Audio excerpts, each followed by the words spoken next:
je faisais des recherches sur la présidence de Giffard. Et puis on raconte que Giffard venait à peine d'arriver au pouvoir en janvier.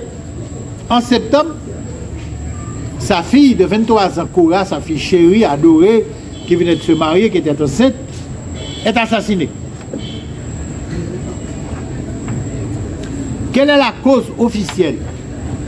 La cause officielle, c'est qu'il y a un bonhomme qui s'appelle Guerrier Prophète, qui avait été ministre sous Soulouk, ministre sous Giffard aussi, qui veut prendre le pouvoir et il décide que pour prendre le pouvoir, il sait que Giffard sait aller voir sa fille, qui habitait tout près du Palais National, au-delà des casernes, là où se trouvait l'ancienne contribution. S'il fait tuer la fille de Giffard, Giffard va courir, il va tuer Giffard aussi, et à ce moment-là, il rentre au palais, il devait plaisir. Je dis non, ça, ça ne tient pas la route. Pourtant, c'est la version officielle. C'est la version officielle. Maintenant, quand je fais des recherches, je vois que même Dorsainville, dans son petit livre d'histoire d'Haïti, il s'est trompé. Quand il raconte que Giffard disait à la lueur d'une lampe, et puis bon, on l'a tué, puis elle est morte, et puis on a arrêté des gens auxquels on disait qu'ils étaient les assassins. Et puis quand j'ai fait mes recherches, j'ai vu qu'il n'y avait aucune histoire politique de l'assassinat de Cora. Le bonhomme qui avait tué Cora, c'était un homme qui suspectait que sa femme était l'amante du président Giffard. Donc il vient attendre, il sait que Giffard vient voir sa fille chaque soir, il attend paisiblement que Giffard vienne pour le tuer. Mais pendant qu'il attend, il voit Cora lisant à la lueur d'une lampe, il attend, il perd patience, le temps commence à changer, il commence à pluviner, il s'énerve, sa jalousie monte, et puis finalement, comme on dit que c'est Cora qui avait arrangé l'affaire, on dit, alors qu'il n'y avait rien de ce genre, entre son père et sa femme, ne voyant pas venir Giffard, pâche, il l'abat. Maintenant, comme il y avait des hommes qui effectivement faisaient partie de complot politique, qui attendaient Giffard de l'autre côté de la rue, aussi, mais qui ne savaient pas, qu'il y avait le mari qui se croyait cocu de l'autre côté aussi, ces messieurs-là attendaient Giffard pour la battre. Quand ils entendent le coup d'arme, ils sont stupéfaits. Or, comme c'est à 2 pas du palais, immédiatement, déploiement de force. Lui, l'assassin, il est seul, il a le temps de se sauver. Mais les autres comploteurs, qui étaient plusieurs, on les encercle et ils sont pris. Maintenant, Giffard va faire passer le crime pour une affaire politique, mais il savait très bien que ces messieurs n'étaient pour rien.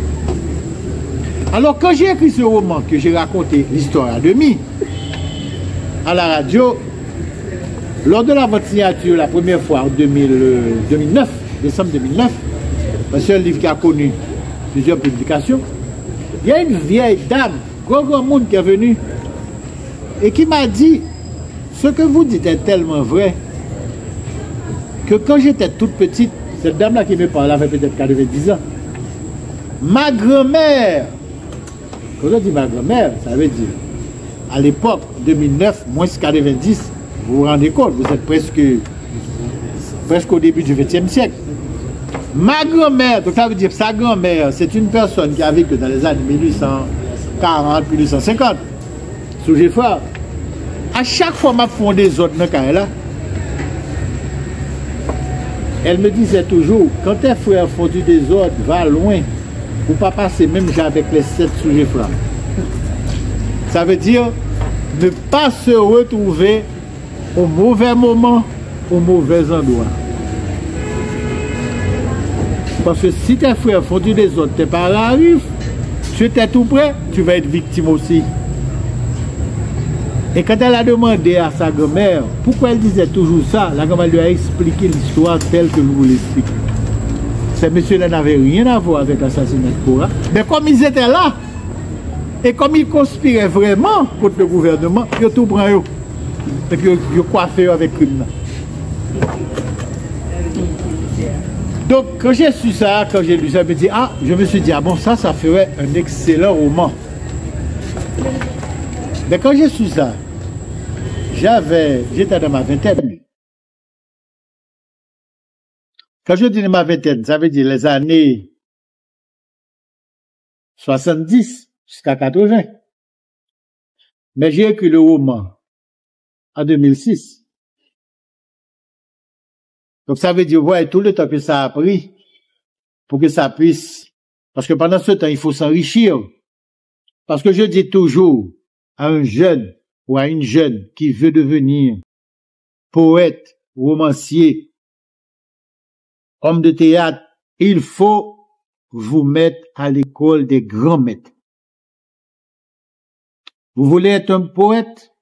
Lisez les grands poètes, pas du tout dans les tétins. Vous voulez être un bon romancier? Lisez les grands maîtres. Tolstoï, Dostoevsky, Victor Hugo, Flaubert, Balzac, Dickens, etc. Albert Camus, Jean-Paul Sartre, oui. En un mot, vous voulez apprendre? Apprenez aux mains des grands maîtres.